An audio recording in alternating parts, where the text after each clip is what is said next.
Eita, vamos gravar. A questão da declaração, da autodeclaração racial no Brasil, né? Então, população que se declara preta cresce quase 15%, 14,9% no Brasil em 4 anos, aponta IBGE. Prestem bem atenção.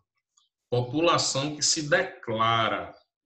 Existe o que nós chamamos de autodeclaração. Isso é muito importante, certo? O material ele já começa com o crescimento da população brasileira. Antes disso, nós vamos fazer um histórico aqui, certo? Porque possivelmente está no final do capítulo. Aí o capítulo ele vem atravessado. A gente começa pelo que está agora para depois voltar. Eu prefiro fazer o inverso. Então vamos lá. A atual população brasileira, certo? Nós, né, que estamos nesse momento compondo a população do Brasil, certo?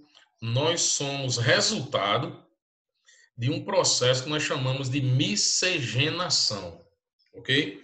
Então, a primeira palavra de hoje, né, aquelas palavras-chave que eu coloco para vocês fazerem leitura, a primeira palavra de hoje é miscigenação, ok? Então, a miscigenação é o nome dado ao processo de formação de uma sociedade a partir do ponto de vista racial, certo? A partir do ponto de vista étnico. E eu vou dizer depois um pouco a diferença entre raça e etnia. Então, o que é que acontece? Nós somos resultado da miscigenação, da mistura entre 3 principais raças. Os nativos, que já estavam aqui quando os portugueses chegaram em 1500, né? Os índios receberam esse nome porque os portugueses acreditavam estar chegando nas Índias, certo? Alguns autores não usam o termo índio, não gostam de usar o termo índio, usam o termo ameríndios, que seria uma referência a índios do continente americano, ok? Então, o primeiro grupo, os nativos, né, os índios, ou ameríndios. O segundo grupo, colonizador, o português, branco, europeu, ok? E o terceiro grupo, os negros que vieram do continente africano, certo? Na verdade, não vieram, foram trazidos forçadamente, certo? Para servir como mão de obra escrava, principalmente na introdução dos engenhos e da produção agrícola num sistema chamado de plantation, né, que vocês viram lá em geografia agrária, ou vamos ver se Renata não já passou por isso aí, eu vou passar por isso. Então, o que é que acontece? Esses 3 grupos étnicos, brancos, negros e índios, formam a principal base, certo, étnica do povo brasileiro. Também tivemos, com o passar do tempo, a vinda de outros povos europeus, certo? Nesse primeiro momento, o português, o branco, mas também tivemos outros povos de outros países que também vieram para o Brasil e deram uma contribuição também na formação do povo brasileiro, com os japoneses, italianos, espanhóis, alemães, certo? Dando uma contribuição tanto para o processo de formação da sociedade, como no processo também cultural, certo? Principalmente sul e sudeste do Brasil, a cultura alemã, japonesa, portuguesa também, claro, ela é muito visível, ok? Ao longo do Nordeste a gente vê muita influência portuguesa, vê a influência também francesa e holandesa em alguns lugares, daquele processo lá do período em que se tentou tomar o Brasil dos portugueses. Vocês vão ver isso aí com o Egito e com Oswaldo lá na história, ok? Então, o atual povo brasileiro ele é composto principalmente por mestiços, por pardos, certo? Ou seja, Professor, Maria está pedindo para o senhor aceitar ela. como é que é? Lívia Maria tá pedindo pro senhor aceitar ela. Aceitei já. Não tá na espera aqui não. Acho que ela tá com problema lá.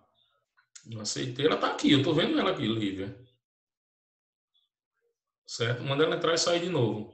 Mas eu acho que é a outra Lívia que tá aqui. Mas não tá não, o pedido aqui não. Não tenho como aceitar não. Não tô conseguindo ver não. Ela tem que tentar de novo. Então vamos lá. Então, primeiro isso, né? Outra coisa que é importante se fazer uma observação antes de falar do crescimento em si, é a gente observar a questão da distribuição, né? A questão da distribuição. A população brasileira, ela segue as mesmas regras dos outros lugares do mundo, claro, né? Essas são regras que são produzidas pelos fenômenos políticos e econômicos que os países desenvolveram ao longo do tempo. Então, quais seriam as principais regras? As primeiras regras são regras do ponto de vista natural, ou seja, a população ela, historicamente se fixa em lugares de solos férteis, terras planas, próximo aos rios, próximo aos oceanos, tá entendendo? Próximo nas faixas litorâneas, né? Sendo mais preciso. E você observa isso a nível mundial, desde as primeiras civilizações mais organizadas, como os egípcios, com a influência do Rio Nilo, a Mesopotâmia, onde hoje é o Iraque, também nos rios Tigres e Eufrates. Você começa a observar Roma, Grécia, que essas civilizações já tiveram uma ligação muito forte com o litoral e com a questão dos rios. Aqui no Brasil não poderia ser diferente. O nosso povoamento ele começa pelo Nordeste, então ocupa toda a faixa litorânea. Durante um bom tempo, o Nordeste foi a região mais populosa do, do nosso país. A capital do país já foi Salvador, tá entendendo? Certo? Depois Rio de Janeiro, para você ver a influência do litoral. E a construção de Brasília, ele tem como uma das principais ideias povoar também, além de crescer economicamente a região central do país, também povoar. Se você pegar a densidade demográfica brasileira, a região central do Brasil e a região amazônica ainda possuem densidades demográficas muito baixas, né? Densidade demográfica, quantidade de habitantes por quilômetro quadrado. A concentração da população brasileira se encontra na faixa litorânea, que é onde estão as principais cidades, certo? E avançando uma pequena faixa para o interior, né? Aí em torno de 100, 150 quilômetros. A partir daí a gente tem aí uma quantidade muito grande, né? Da população brasileira vivendo nessa faixa, certo? Que ainda tem influência das regiões litorâneas, certo? Porém, outras regiões começam a ser povoadas, certo? Mais aí dos anos 90 para cá, certo? A região amazônica com a construção da Zona Franca de Manaus, que é até bem antes disso, não é na década de 90, mas começa a atrair pessoas. Então, a distribuição segue essas questões naturais, mas também segue as questões de ordem socioeconômica, ou seja, as cidades litorâneas se desenvolveram mais economicamente, cresceram mais economicamente, com isso, elas viraram ponto de atração de imigrantes, certo? Então, é comum você encontrar hoje nas capitais, nas grandes cidades que estão próximas ao litoral, uma porrada de pessoas que veio de cidades interioranas, né? O que os pais vieram lá nos anos 60, 70, e aqui estão hoje essas pessoas são filhos dos que vieram de áreas interioranas. Então, a influência da questão econômica é muito importante, inclusive se sobrepõe à questão natural, certo? Com o crescimento econômico, com o desenvolvimento econômico, as questões de ordem naturais, elas ficam em segundo plano, até porque o homem ele tem condições de adaptar a natureza, de modelar, de criar mecanismos para satisfazer a sua necessidade, ok? Então a gente tem aí a distribuição da população brasileira nesse primeiro ponto. Aí agora a gente vai fazer uma discussão, certo? Um pouco longa, talvez tome a aula toda, que é discutir os aspectos do crescimento demográfico, né? Lá no primeiro ano, nós vimos a teoria de Malthus, a teoria neomalthusiana e a teoria reformista, né? Também a ecomalthusiana. E a gente viu no estudo dessas teorias demográficas que refaçam essa leitura, é muito importante, ela é muito basilar para esse tema que nós estamos vendo, certo? Depois eu encaminho lá no grupo todos os pontos que são necessários vocês verem. Aí o que é que acontece, velho? Presta bem atenção. O Brasil, ele seguiu, certo, os estágios de crescimento, certo? Vocês vão ver no material de vocês que a gente tem alguns gráficos mostrando esses estágios. E os estágios são o primeiro estágio é quando nós temos a natalidade muito elevada, certo? E a mortalidade também muito elevada. Esse seria o primeiro estágio. Esse estágio, o Brasil se encontra nele até o meados dos anos 70. Então a gente vem depois da Segunda Guerra Mundial, sofre toda uma influência do ponto de vista comercial, econômico, mas a população ainda não acompanha isso. Ou seja, nós tínhamos muita natalidade, uma natalidade muito elevada, e tínhamos também taxas de mortalidade também elevadas, certo? Era aquela história das pessoas, vocês podem ver isso com as avós de vocês, com os bisavós, fazer uma pesquisa aí na região, vocês vão entender.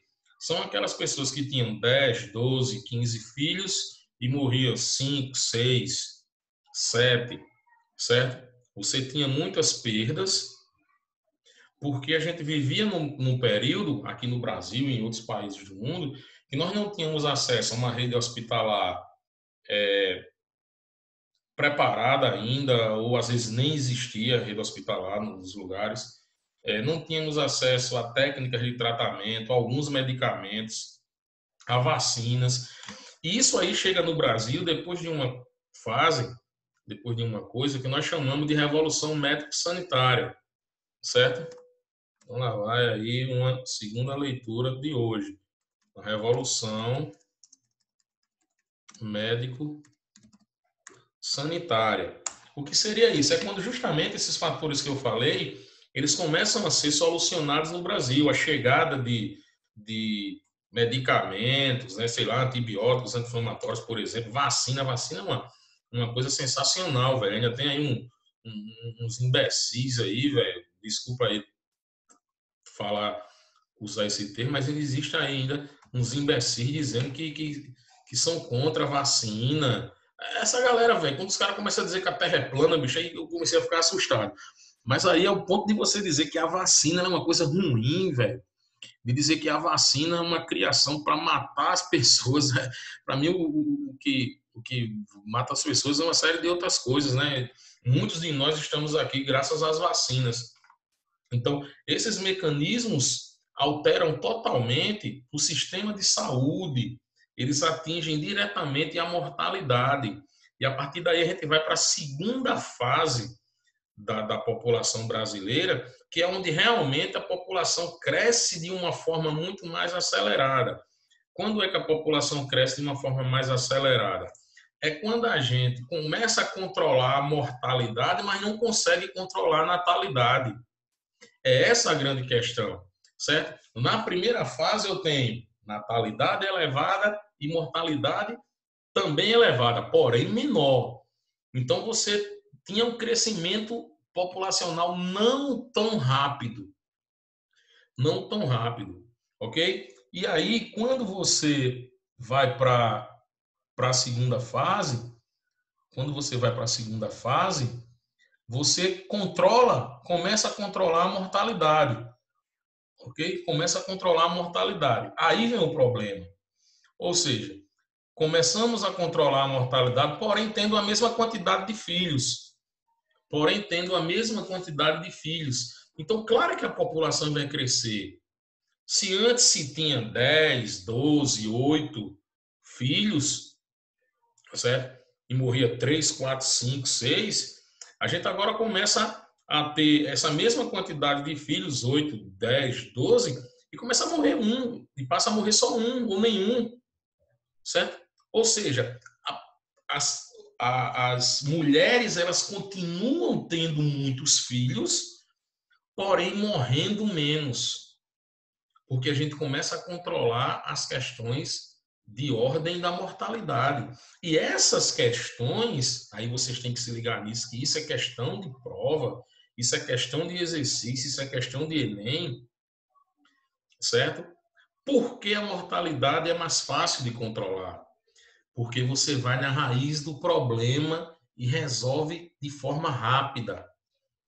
Se tratando da mortalidade infantil, quais são os principais problemas? Desnutrição, subnutrição, tem uma pequena diferença, eu volto a explicar já já, certo? Ou seja, esses aspectos estão ligados à fome. Nós temos uma insuficiência do sistema de saúde, certo? Que a gente sabe que desde ao detectar a gravidez já é necessário fazer um acompanhamento médico, um pré-natal e etc. Ok? E nós temos também a questão do saneamento básico, certo? Água tratada, água encanada, esgoto, fossa séptica. Então, isso aí provoca, são as principais causas da mortalidade infantil.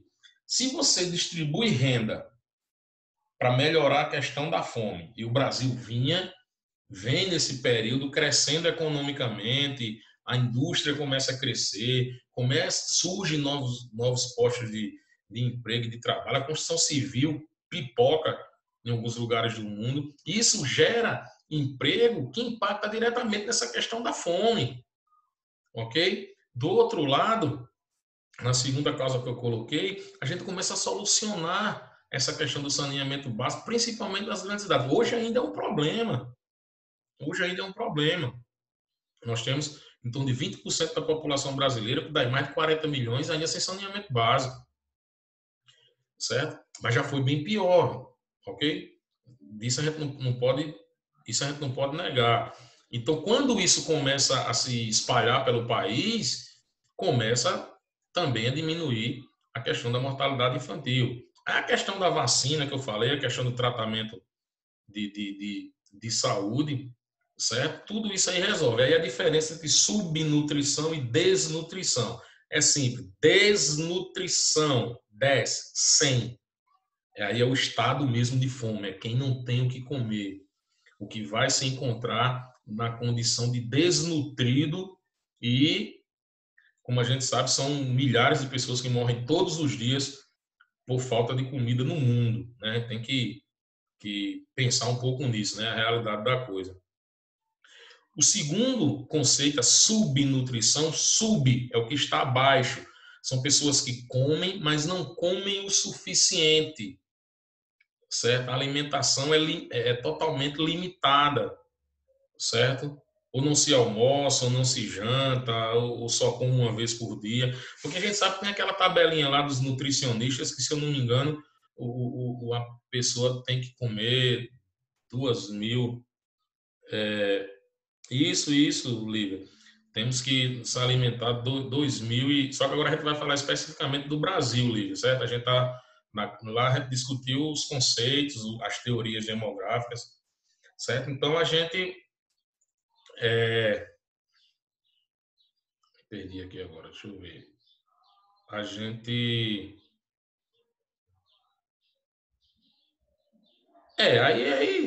mas na verdade estou dizendo para sobreviver, né? Para comer bem, né? Eu mesmo, se eu tenho que passar 10 dias comendo zero, né? Só amarrado bebendo água para ver se diminui o lombo, né? A pança. Mas olha o que é que acontece. Então, subnutrição é você estar se alimentando não o suficiente. Aí onde é que isso aí provoca problema de saúde? Os subnutridos, eles acabam se tornando um grupo de risco para algumas doenças, certo? Então, os subnutridos, eles podem morrer sei lá, gripe, dengue, chikungunya, malária, uma série de outras coisas, porque o organismo está muito fraco, certo? O organismo está muito fraco. Quando a gente fala de causas da fome, morte pela fome na África, muitas dessas mortes é por subnutrição, e as doenças se aproveitam, que você está fraco, tá entendendo? Então, a gente tem esses problemas que provocavam a tal da mortalidade infantil. Por outro lado, quando a população começa a morar nas cidades, a população começa a ter acesso à rede hospitalar, tratamento de saúde, a se alimentar melhor, a gente também aumenta a expectativa de vida do país, certo? Então, olha o que é que isso provocou. As mulheres continuaram tendo a mesma quantidade de filhos, porém, a mortalidade infantil começa a diminuir e a expectativa de vida a aumentar. Então, nós temos, ó, lá naquele primeiro estágio, mais ou menos isso, ó, um intervalo aqui entre as mãos do professor Daniel. Está aqui, ó, a natalidade e aqui a mortalidade. Então, você tem, ó, um espaço pequeno entre as duas. Esse espaço, justamente, é o crescimento da população, que é a diferença entre os que nascem e os que morrem, o chamado crescimento vegetativo, ou crescimento natural da população. Quando eu chego na segunda fase, olha o que é que acontece com a mortalidade. Ela diminui. A partir do momento que a mortalidade ela diminui, mas eu continuo tendo os mesmos filhos, aí, velho, olha o espaço entre os dois. A população cresce de uma forma muito rápida. Isso aconteceu no Brasil e aconteceu em uma série de outros países. Recebe o nome, inclusive, de explosão demográfica, que é quando os países subdesenvolvidos têm a sua população com um crescimento muito acelerado. O Brasil chegou a dobrar a sua população em torno de 70 milhões para 140 milhões em 10 anos. Dobrou a população praticamente em 10 anos. Então, um crescimento muito acelerado. Então, a mortalidade ela é resolvida de forma rápida, certo? Poucos anos já se começa a sentir. Mas por que a natalidade, professor, não se resolve de forma rápida? Porque aí tem um problema bem interessante. Para reduzir a natalidade, é necessário um desenvolvimento populacional do ponto de vista educacional. Aí a gente está mexendo com a educação. E a educação ela não tem reflexos de forma rápida. O que a gente introduz no sistema educacional hoje vai começar a fazer efeito depois dos 20 anos, dependendo do que seja, 30 anos. Certo? Esse sistema educacional que vocês estão vivendo hoje, certo? De preparação de ensino médio para o Enem, por exemplo, começou em 98. O primeiro Enem foi em 1998. Se eu não me engano, mas é isso mesmo, 98, 97, não lembro bem agora. Certo?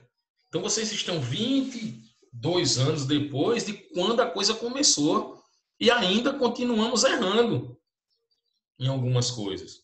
Certo? O Japão seria um exemplo, já que tem um potencial educacional espetacular. O Japão se torna uma grande potência educacional nos anos 80. Mas sabe quando é que o Japão começou a investir fortemente em educação?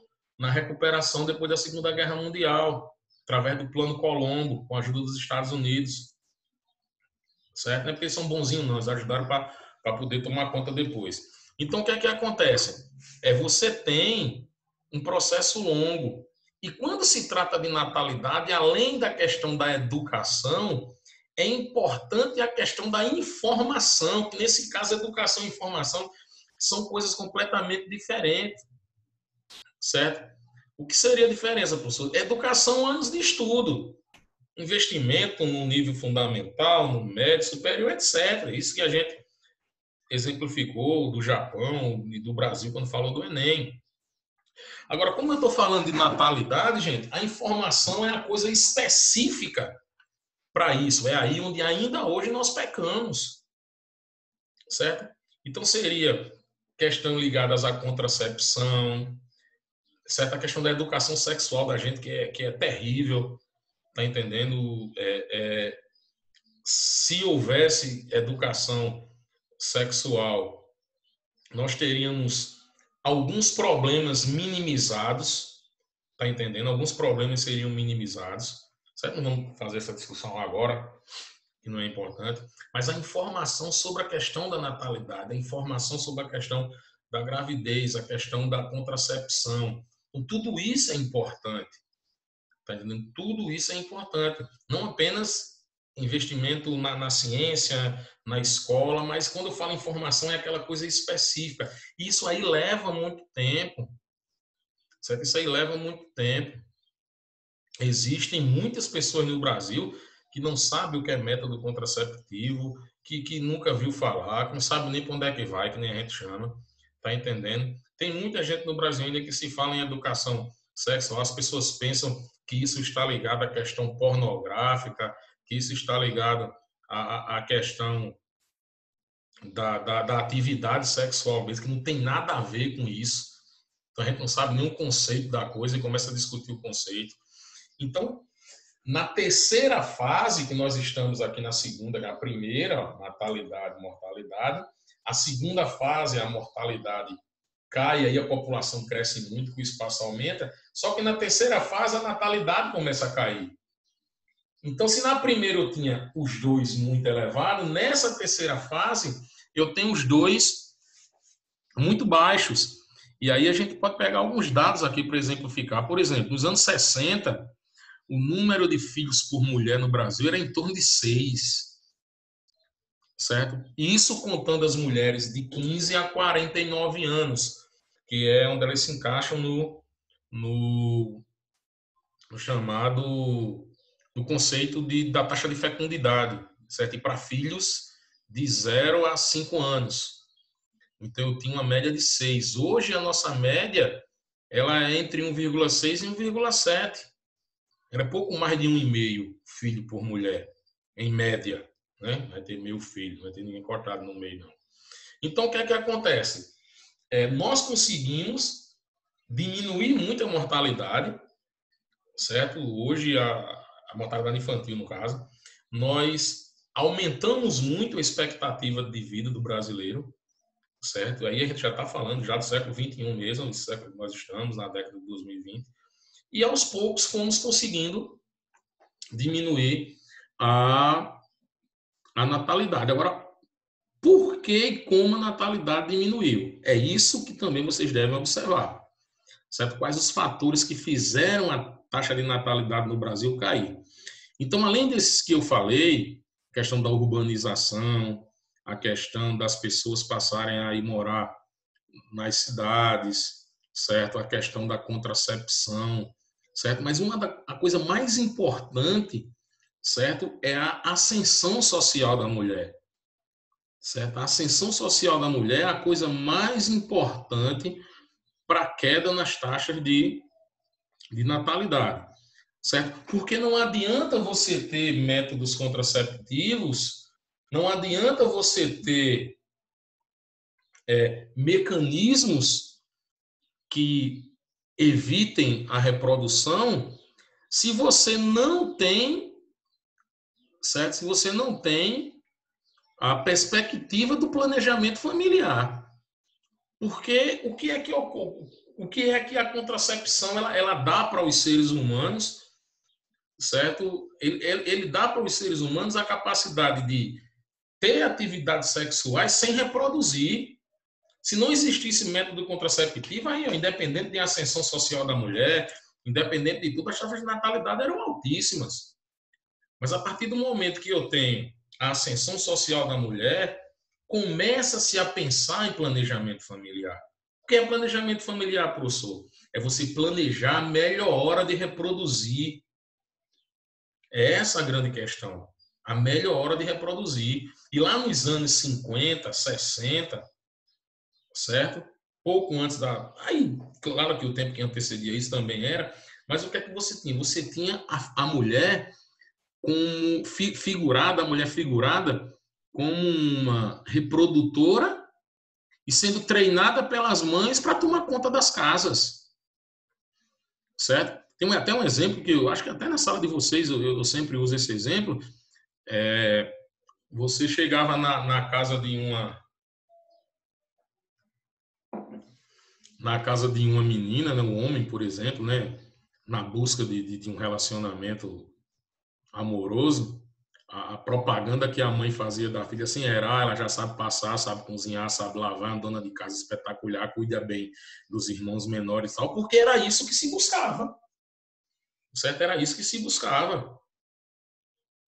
Hoje, se você chegar na casa de uma menina e a mãe dela vir com esse tipo de propaganda, o cara vai dizer: meu amigo, ainda dá certo não, que eu vou trabalhar para dois, porque essa mulher não vai trabalhar, não, vai ficar só em casa. Ou seja, a mulher ela entra no sistema educacional, a mulher ela deixa de ser dona de casa e reprodutora, ela perde, não perde, claro, essa função, a gente sabe da jornada dupla que as mulheres têm hoje, mas ela ganha uma autonomia de dizer a melhor hora, de escolher a melhor hora que quer ser mãe. A melhor hora para ser mãe é depois de estudar, depois de se formar. Então, a inserção da mulher na educação é o primeiro passo para a queda nas taxas de natalidade no Brasil. É quando a mulher sai desse âmbito doméstico, é quando a mulher deixa o lar e passa a ser uma figura presente dentro das escolas e dentro das universidades. Então, esse foi o primeiro passo, certo? O segundo passo, certo? E aí, deem graças a poucos homens que ajudaram nisso, pouquíssimos dentro da história, e há uma grande enormidade de mulheres que começaram a lutar por essa liberdade, certo? E ainda tem gente aí, meninas, né, contra os movimentos de mulheres. Isso eu fico sem entender. Até o fato de você estar na internet reclamando sobre determinada coisa que as mulheres enfrentam no país, você já está fazendo o que elas faziam lá atrás, deem graças a elas, certo? Então, vamos lá. Então, primeiro isso. Depois da qualificação, o que é que eu tenho numa sequência lógica? Eu tenho a entrada da mulher no mercado de trabalho. A mulher ela passa a ser um agente econômico. A mulher passa a trabalhar.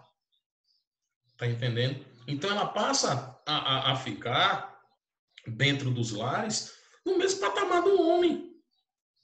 A partir do momento que ela começa a trabalhar, certo? Praticamente se encerra aquela inferioridade, pelo menos do ponto de vista econômico, do ponto de vista de agente social. Então, quando você tem isso somado aos contraceptivos, aí se diz, a melhor hora de reproduzir é essa. E isso cai drasticamente a taxa de natalidade no Brasil, a ponto de nos anos 60, como eu falei, mais de 6 filhos por mulher e hoje pouco mais de 1,5. Então isso, certo? A mulher ela foi a principal figura dessa questão, certo? E olha que a coisa ainda não está tão boa não, certo? Entramos no minuto agora. Então eu vou concluir dizendo o quê? Se eu observar aqui agora a quantidade de mulheres que eu tenho aqui na minha sala, né? Certo? Amanda Camille, Ana Beatriz, Ana Messia, Ana Clara, Aniele, Bruna, Lívia Maria, Duda, certo? Rália, e é feio, mas vamos lá, importante é ser feliz. Certo? Rebeca tá aí, ó, certo? Luana. Essas mulheres que estão aqui, elas estão pensando em entrar na universidade, passar em concurso público, ter um bom emprego, para daí pensar em casar e talvez pensar em ter filho. Lá nos anos 60, muitas das meninas dessa idade, da idade de vocês, já eram donas de casa, já tinham filho, já tinham sido, com aspas aí, enorme, negociadas dentro de um casamento.